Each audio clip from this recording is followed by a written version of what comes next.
आघात प्रेमाचा. लेखिका प्रिया उंबरकर. वाचक स्वर सिद्धी गायकर.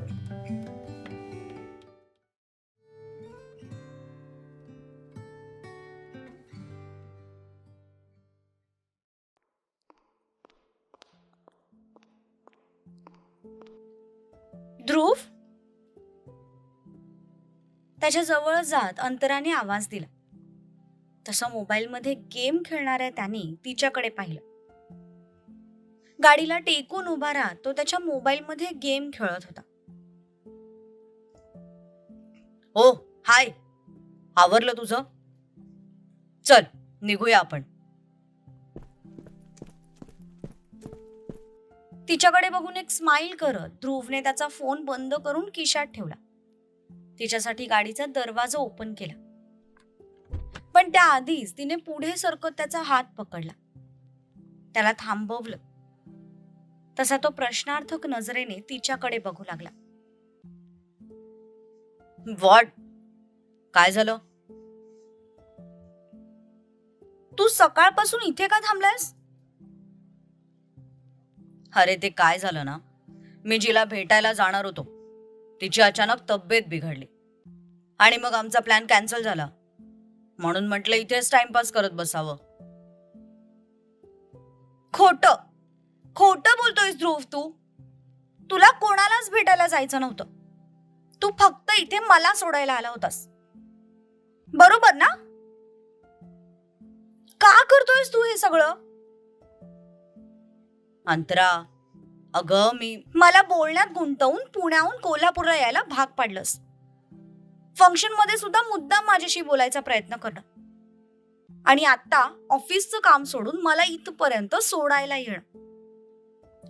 या सगळ्या मागे काहीतरी हेतू नक्कीच असेल तुझा. तू जितका सरळ वागतोस ना, तितका तू नाहीयेस हे तर मला चांगलंच माहितीये ध्रुव. बोल आता, नक्की काय आहे तुझ्या मनात? Okay, fine. तुला सगळं खरं ऐकायचंय ना? हो. मग सांगतो.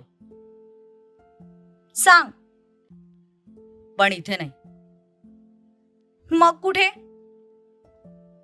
आधी मला काहीतरी खाऊ दे. यार, तुझा वेट करण्याच्या नादात मी किती वेळ गेम खेळत बसलो मला कळलं सुद्धा नाही. आता भुकेने पोटात डायनासोर सोडतायत माझ्या. चल, आधी आपण एखाद्या हॉटेलला जाऊ.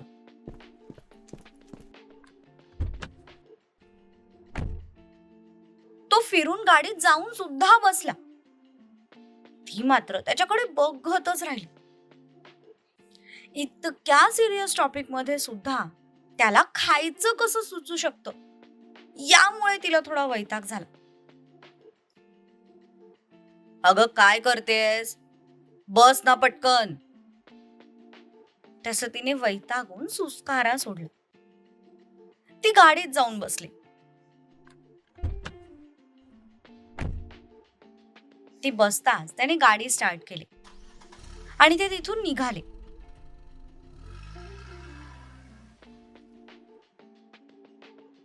दहा मिनिटांनंतर त्याला एक धाबा दिसला. तसं ध्रुवने गाडी तिथे थांबवली. चल, मी जेवण करून आले ध्रुव. मी इथेच थांबते. तू जा, तुला जे खायचंय ते खाऊन ये जा. हे ॲटिट्यूड क्वीन, जो ॲटिट्यूड तू मला देतेस ना, तो मी रोज सकाळी माझ्या नाश्त्यात खातो. त्यामुळे आता जास्त आगाऊपणा करू नकोस. चल, चुपचाप खाली उतर. अरे यार, मी तुझ्यासाठी इथपर्यंत आलो. दिवसभर तुझा वेट केला. मग तू निदान मला खाण्यासाठी कंपनी पण नाही देऊ शकत का? हो का? मी सांगितलं होतं का तुला इथपर्यंत माझ्यासोबत यायला? तू स्वतःहून आलायस. मग आता उपकार केल्यासारखा मला ऐकवून दाखवू नकोस. बरं माझी आई, नाही दाखवत ऐकून. हे घे, हात जोडले आता तुझ्या समोर. उतरतेस का खाली? ध्रुवने माघार घेत सरळ हात जोडले. तसं तर त्याने आर्ग्युमेंट कंटिन्यू केली असती, पण त्याला आता खरंच खूप भूक लागली होती, म्हणून त्याने माघार घेत तिला विनंती केली. त्याने हात जोडलेले बघून ती सुद्धा थोडी शांत झाली. सीट बेल्ट काढून गाडी खाली उतरली.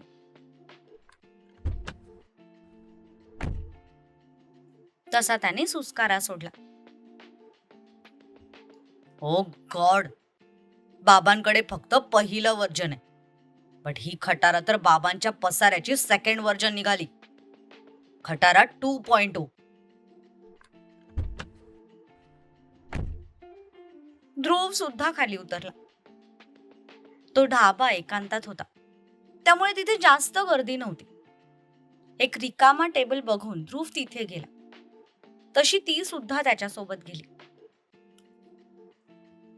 ए छोटू, मस्त थंड गार पाण्याची बॉटल घेऊन ये आणि मेनू कार्ड आण. काही वेळातच तो मुलगा पाण्याची बॉटल आणि मेन्यू कार्ड घेऊन आला. ध्रुवने पाण्याची बॉटल ओपन केली. तोंड न लावता घटाघटा करत डायरेक्ट अर्धी बॉटल संपवली. अंतरा त्याचं निरीक्षण करत होती. व्हाईट टी शर्ट वर त्याने ब्लॅक कलरचं जॅकेट घातलं होतं. दिसायला तो सेम त्याच्या वडिलांसारखा होता, फक्त चेहऱ्याने अजून तितका मॅच्युअर नव्हता. पण भविष्यात तो सेम त्याच्या वडिलांसारखा दिसेल यात काहीही डाऊट नव्हता. त्याचं फेशियल स्ट्रक्चरच तसं होतं. त्याचे डोळे मात्र आई आणि बाबा यांचं कॉम्बिनेशन होतं. निळ्या रंगात थोडंसं ब्राऊन शेड मिक्स केल्यासारखे डोळे होते. हलकी ट्रिम केलेली दाढी त्याच्या गोऱ्या चेहऱ्यावर भलतीच सूट करत होती.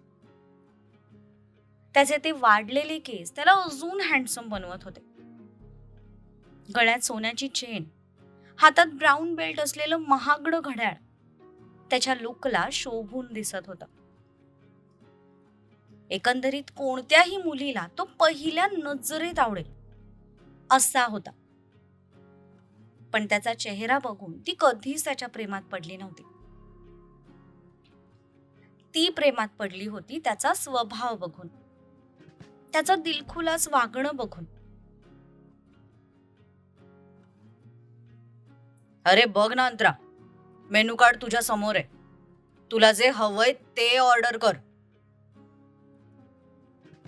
मी खरंच जेवण करून आले ध्रुव, मला काही खायचं नाहीये. तू बघ तुला काय हवंय ते आणि ऑर्डर कर. तसं ध्रुवने मेनू कार्ड स्वतः समोर घेतलं, वाचायला सुरुवात केली. त्याचं लक्ष मेनू कार्ड मध्ये होतं आणि तिचं त्याच्याकडे.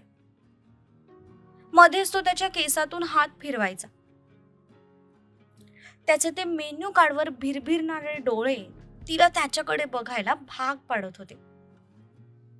कितीही त्याला इग्नोर करायचं ठरवलं तरी तिचं हृदय आणि तिची नजर दोघेही तिच्याशी बगावत करून त्याच्याकडे जात होते. त्याने काय ऑर्डर केलं ते डिसाईड केलं. वेटर ऑर्डर घेण्यासाठी त्यांच्या जवळ आला. हा, एक पालक पनीर, एक फ्राईड राईस, एक काजू मसाला आणि 4 रोटी. तशी अंतरा त्याच्या तोंडाकडे बघत राहिली. ऑर्डर घेऊन वेटर तिथून निघून गेला. तसं ध्रुवचं लक्ष तिच्याकडे गेलं. व्हॉट? ध्रुव, हे एवढं सगळं तू खाणार आहेस?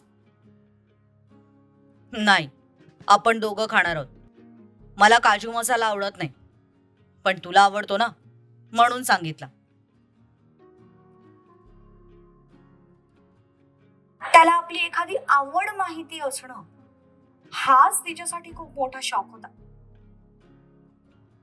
हो come on Antara, don't look at me like दिस.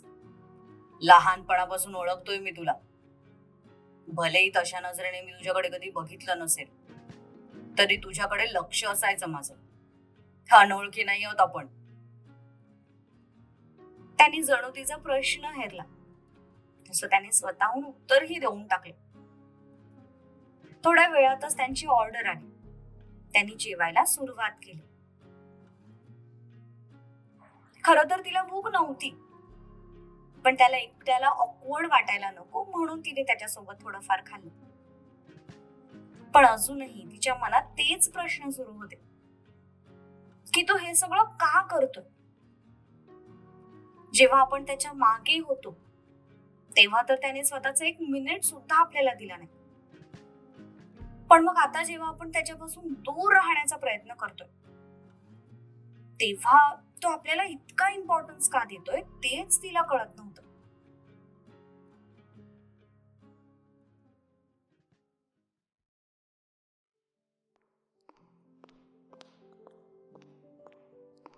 हे जीवा. पाठीमागून जीवाला एक आवाज आला तशी ती थांबली. अगं थांब जरा, केव्हाची आवाज देते पण तुझं लक्षच नाहीये. काय ग, काय झालं? अगं जीवा, तुझा आयडी कार्ड तू क्लासमध्येच विसरली होतीस. हे घे. तिच्या क्लासमेटने तिचं आयडी कार्ड आणून दिलं. ओह, थँक्यू. वेलकम. चल भेटू आता उद्या. बाय जीवा. जीवाने सुद्धा तिला बाय केलं आणि ती तिथून निघाली. तिचा क्लास 3rd फ्लोअरला होता. तिथून ती ग्राउंड फ्लोअरला आली. इकडे तिकडे बघू लागली. हातातलं घड्याळ पाहिलं तर आता 4:45 वाजत आले होते. घड्याळात बघत तिने एक सुस्कारा सोडला आणि पुन्हा भिरभिरल्या नजरेने इकडे तिकडे बघू लागली. इकडे तिकडे बघत पर्समधून तिने तिचा फोन काढला. त्यात बघू लागली. पण तितक्यात कोणीतरी तिच्या हाताला ओढलं. दुसऱ्याच क्षणाला ती एका गाडीमध्ये खेचली गेली. ती त्यातून सावरतच होती तितक्यात गाडी स्टार्ट झाली आणि भरधाव वेगाने तिथून निघूनही गेली. गाडी इतकी फास्ट होती की तिला स्वतःला भानावर यायला थोडा वेळ लागला. पण थोड्या वेळानंतर तिने तिचे डोळे उघडले आणि मोठमोठे श्वास घेत बाजूला पाहिले. पण आता बाजूला बसलेल्या व्यक्तीला बघून तिच्या डोळ्यात भयंकर राग पसरला. Stop the car. पण त्या व्यक्तीने ऐकून न ऐकल्यासारखं केलं. I said stop the car. ती पुन्हा गरजली पण तरीही त्या व्यक्तीने गाडी थांबवली नाही. पुढच्या 5 मिनिटात ती गाडी गेट मधून बाहेर पडली. एकदा सांगितलेलं कळत नाही का तुला? मी म्हणाले गाडी थांबव. जीवा ती गाडी स्वतः बंद करायला जाणार तितक्यात त्या व्यक्तीने जोरात गाडीचा ब्रेक दाबला. तशी गाडी जागी थांबली. गाडी थांबताच त्याने त्याचा सीट बेल्ट काढला आणि तिच्याजवळ झुकून त्याने तिला जवळ ओढत डायरेक्ट तिच्या ओठांना स्वतःच्या ओठात काबीज केलं. त्याच्या या अचानक कृतीने जीवा पूर्णपणे गोंधळून गेली. तिचे हात अजूनही हवेत अधांतरी होते. डोळे आश्चर्याने मोठे झाले होते. पण तो मात्र तिच्या ओठांवर जणू तुटून पडला होता. काही वेळानंतर ती भानावर आली तसे तिचे डोळे रागाने लाल झाले. शरीरातला सगळा जोर एकवटून तिने त्याला धक्का दिला. तसा तो मागे गेला. How dare you. पण तो मात्र चिल होता. त्याने तिच्याकडे बघून एक स्माइल केली. हे बेबी गर्ल, लिपस्टिकचा ब्रँड चेंज केलायस का तू? Just shut up, okay? जीवाचे डोळे मात्र रागाने लाल भडक झाले होते.